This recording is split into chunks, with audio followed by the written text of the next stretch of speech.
kang beginner at gusto mong matuto ng basic editing at baguhan ka palang content creator, this video is for you. Today, I'll teach you the basic things you need to know to make your videos clean, smooth, and more interesting. So, tara! Una ay pumunta ka nga lang sa CapCut. Sa CapCut, libre lang naman mag-edit. Pero kung gusto mo pang ma-access yung iba para mas gumanda yung video mo, pwede ka mag-subscribe sa kanila. So, pagka-open mo nga ng CapCut, pumili ka ng video nga na gusto mo lang i-edit. Unang-unang dapat gawin mo pag nag-i-edit ka ng video ay cutting unnecessary parts. At ito nga yung pinaka-basic.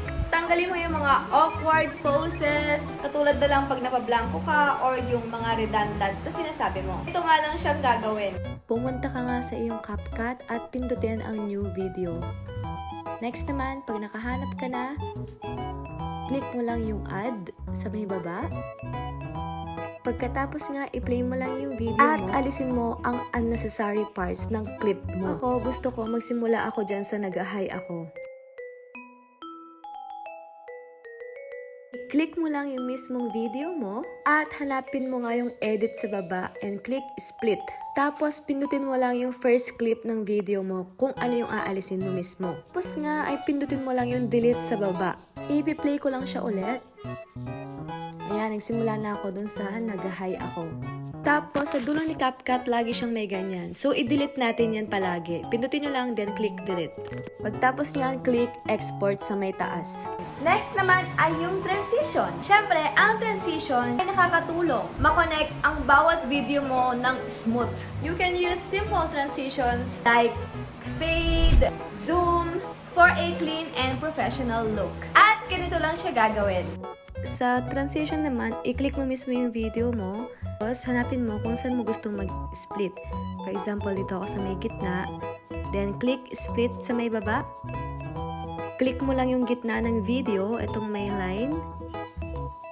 Tapos nga ay pwede ka nang mamili ng effects. So yan, depende na sa'yo. Tapos pwede mo siyang lagyan ng speed kung gusto mo siya ganong kabilis. Pwede rin naman siyang sobrang bagal. So nasa iyo kung paano mo siya i-adjust. So ayan. Tapos nga ipindutin mo na ulit yung export. By the way, ganito pala siya pag pinlay ha. Ano lang naman to, sample lang. O, ganun siya. Next is yung voice over. Kung isa ka ngang AI content or yung mga gawa mo is all about AI, ang voice over, mas nagiging engaging siya. At the same time, mas madaling maiintindihan ng audience mo. Speak clearly and match your voice with the video clips. At ganito nga lang siya gawin. Dito pa din tayo sa kaninang video. Ang gagawin mo lang ay ita-timing mo din yung boses mo doon sa vlog mo. Ito usually yung ginagamit ng mga faceless affiliate or yung mga faceless content creator. Tapin mo nga lang yung audio sa may baba, then pindutin mo nga lang yung record. So dito mag-example ako ha. Hello, andito nga pala ako sa Aguilar, Pangasinan at nakikita nyo naman na ang ganda-ganda ng view. So after nyan, click nyo lang yung check. Tapos, since na-record na, ipi-play natin ha. Hello, andito nga pala ako sa Aguilar, Pangasinan at nakikita niyo naman na ang ganda-ganda ng view. So, ayan, ganun lang siya kadali. Tapos, hanapin mo yung audio effects. Tapos, mamili ka na nga kung anong gusto mong boses. Nakikita niyo naman. Hello, andito nga pala ako sa Aguilar, Pangasinan. So, ayan na, pinapalitan niyo isa-isa. Hello, andito nga pala ako sa Aguilar, Pangasinan at nakikita niyo naman na ang ganda-ganda ng view.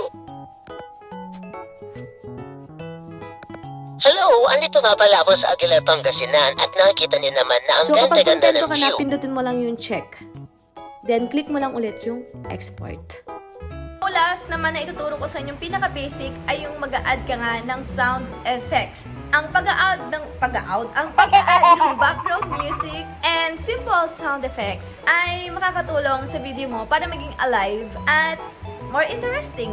Dito pa nga rin tayo sa video kanina. Ang gagawin nyo lang para magkaroon to ng sound effects, pindutin nyo ulit yung audio sa may baba.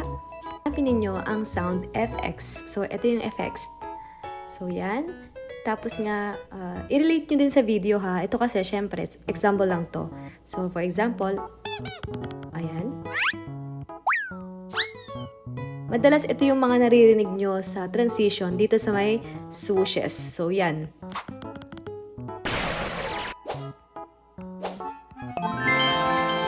Kapag okay na kayo, click nyo lang yung check. Then, click export. And that's it! Those are the basic things every beginner learn in video editing. Keep practice, stay creative, enjoy editing. Bye! God bless!